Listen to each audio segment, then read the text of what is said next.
be having some good lunch tomorrow.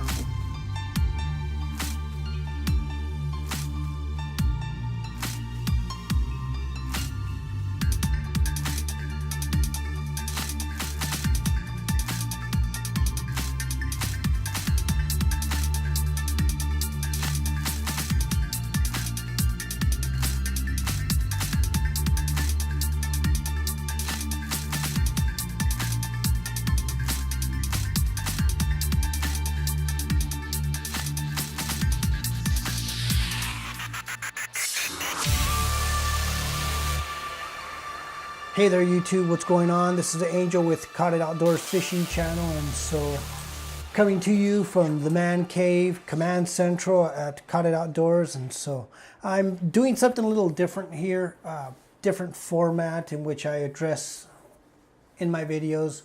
I'm doing this due to an audio failure I've had. Got into a new camera, the GoPro Hero 5 Black. And so once I started doing post-production, I ran into issues with timing with my audio. And so I try to fix that by, I mean, it really ruined my video on my Maiden Voyage. And so I really do not like videos with bad audio. And so I thought I'd go out on my second trip and, you know, do some dialogue from my kayak using my phone, and that was a total failure because a phone even though I had a microphone plugged into it, it was still picking up rubbing sounds from the internal microphones, and so that totally sucked. So here we are from the Command Central here doing a little dialogue. And so this video is aimed at those who are looking into getting into a better kayak, a new kayak, their options of getting a pedal kayak. And so these are my opinions on my new kayak, coming to you from someone who started off with a $300 10-foot budget kayak and going into a higher tier kayak. And so I purchased the Wilderness Systems Radar 135. And so this is a 13.5-foot kayak. And Wilderness Systems touts this boat as paddle, pedal, and power. 3 different options, and that's awesome that Wilderness System has put this boat out and this kayak and really gives you all these options. And so I want to look at the paddle option, as any kayak has. It paddles very well. I took it out on my maiden voyage, and first thing I did was paddle it. Now, let's not kid ourselves. It is a 13.5-foot kayak. It's wide. You're not going to get much speed out of it, you know. And so it's wide due to their tri-hull or their smart hull technology, and it's meant more for stability than speed. Nonetheless, it does okay. You know, I would like to take it out and race it against someone in my 10-foot kayak and see how well it does. But it does do well as far as paddling. It tracks well, and that's something that's very awesome. Before we get into the pedal system, which is the mainstay of this kayak, I want to get into the power option. We'll just jump right into this topic because I'm not going to say much about it, okay? It is an option to drop a proprietary motor system that comes battery, remote, and everything all in one. But for $2,000, that's not an option for me. I'm not paying $2,000 for a motor drive system. And so that's all I'm going to say about that. Let's get into the pedal system. Coming from a paddle-only kayak, and like I said, I've only had one kayak, and so it is getting into the pedal system, the PD drives.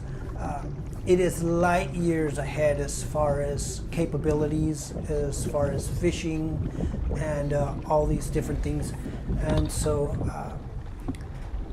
you know, it really is light years away. As far as speed, this kayak, I clocked it with a GPS app, a speedometer, and I tested it up against my car's speedometer, and it's pretty exact.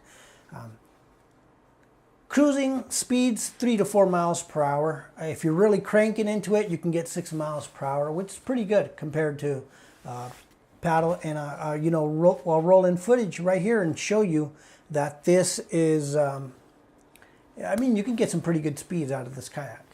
And so, the advantages as far as fishing goes. In a paddle-only kayak, for me, in my experience, bass fishing was pretty much a hassle when it came to working shorelines. You see all this different terrain and cover that you want to work, but the problem is that it was a hassle for me. If you've checked out my channel, most of my fishing has been done in the Gila River, and there's some currents there that you got to deal with. So for me, even in lakes, you have wind, you have drift, and if you're in a small kayak, any slight wind will drift you, and so you'll find yourself mispositioned and being turned around and all this. I didn't find that to be the case in this kayak. In my other kayak, the issue with bass fishing and why you don't see too many bass fishing videos is because this is what bass fishing consisted of. It consisted of me getting up to a spot that I thought held fish, anchoring, dropping anchor, making the few casts that I could within my reach, and then when I wanted to move, I had to get up anchor and move on down and repeat this whole cycle again. The problem was, by the time I got there, dropped the anchor, and started casting, I'd pretty much spooked everything. And so, working a shoreline was a hassle. I mean, you can do it. You can bass fish out of any kayak, but for me, it was kind of a hassle. And so, if you see my video in cats and carps, you'll see that, I mean, I knew there was bass in that area. And in that video, I'm anchored up in the middle of the little pond area in the Gila River, and I'm catching catfish, I'm catching carp, all the while, there was these two guys in this little John boat trolling all the edges. I mean, within 1 hour, they had caught probably like 20 bass. I had tried it earlier. I didn't catch anything. I did hook up with one nice sized catfish on an articulated bass fly. That was pretty cool. Check that out. But here on this trip, I did not feel the need to anchor. I anchored once, and that was to fly fish for some bluegill. Hey, I can never pass up the opportunity to fly fish for some bluegill. And so, moving on to the pedal drive system. It really becomes a trolling system where you can effectively work shorelines. You can deal with drift, whether that's wind drift. You can deal with drift, whether that's waves or water current and wave currents and all that. And you can even deal with drift from fish on the line.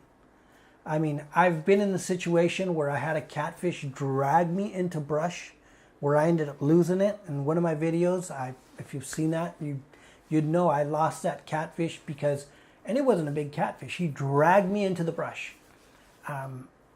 Here in this video, we'll roll it right into the footage.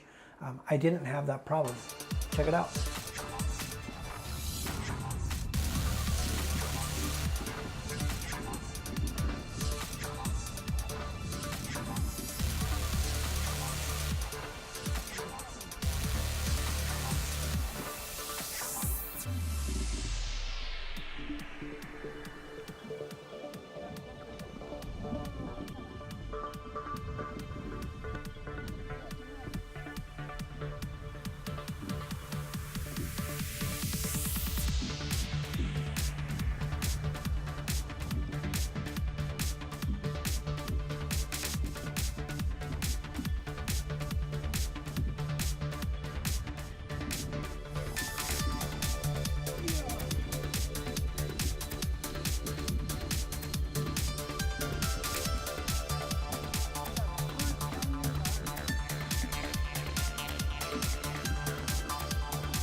only be warned, I almost had this bass here pull my line and under and into the prop system.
Now that you got a prop system, you have to be mindful of those things.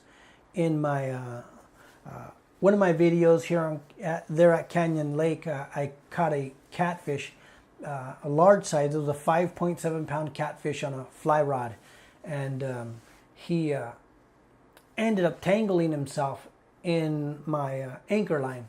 And even though I still got him. I got him in. He was able to. Luckily, he went around the other way.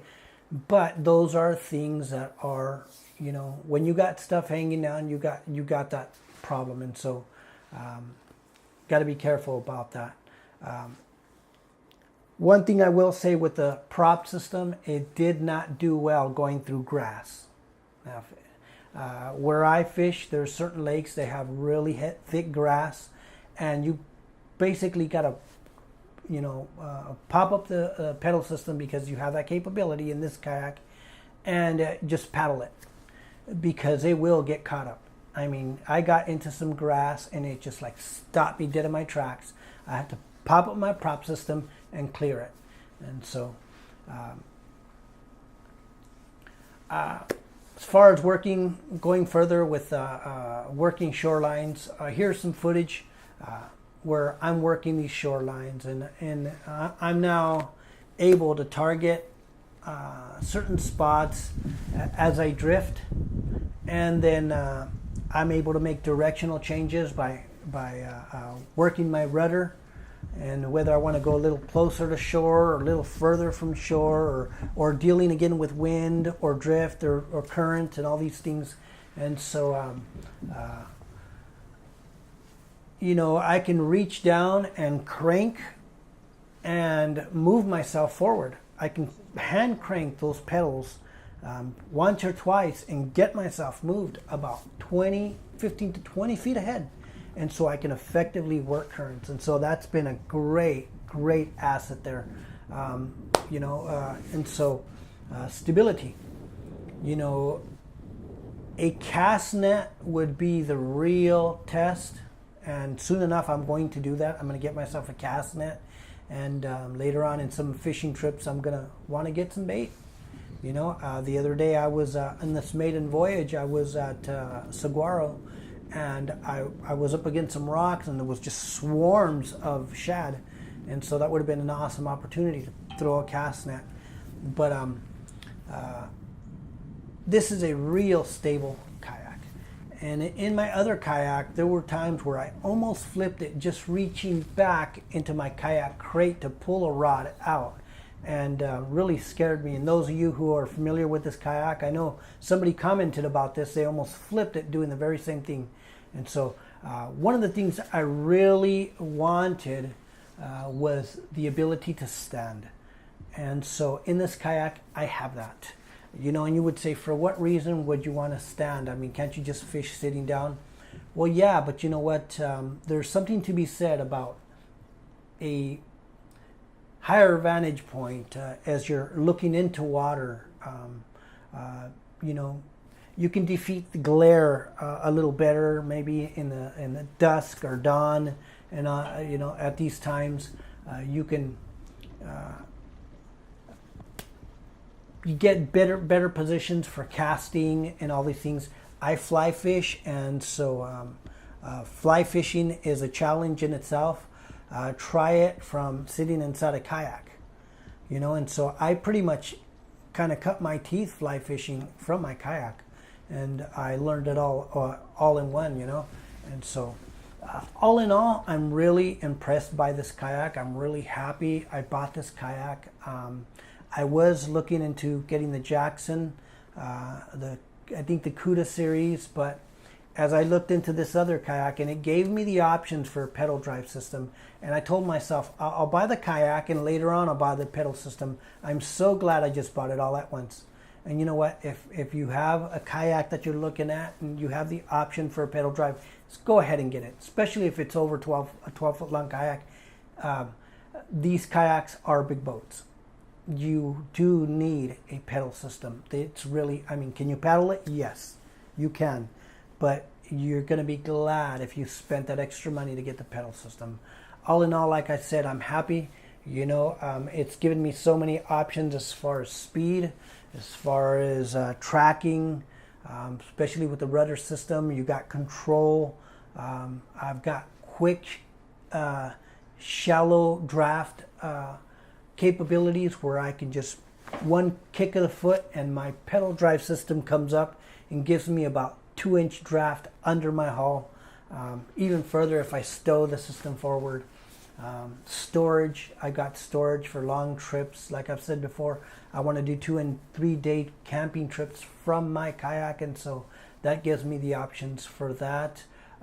There's accessory rails all over this kayak, and so you can accessorize it to your liking. One of the great points about this kayak, and one of the reasons why it was chosen over other options, is it's light. I mean, fully loaded with pedal system and seat, it's under 100 pounds. And so for me, it's got to be easy. For me, it's got to be easy, or else it's not going. You know, if it's a chore, I may think twice about getting up at 3 in the morning and heading out to the lake. But if it's not a chore, I'm more readily able to just, you know, by the seat of my pants, just head out.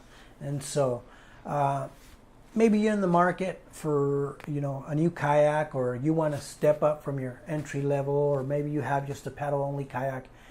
You know what, this is the way of the kayak world. Seems all kinds of manufacturers. There's so many manufacturers out there putting out these pedal drive systems. You have so many options, and so you know, check it out. Hopefully this video has helped you, maybe nudged you towards pulling the trigger on a new kayak.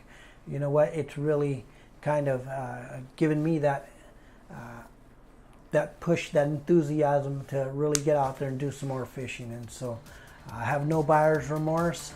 Wilderness Systems Radar 135 is a great you know, kayak system. And so hope you like this video, and keep in tune. We're going to have some more footage, more videos coming out. And so stay tuned. I want to thank all my subscribers. Thank you very much for watching, and check you out. See you on the water.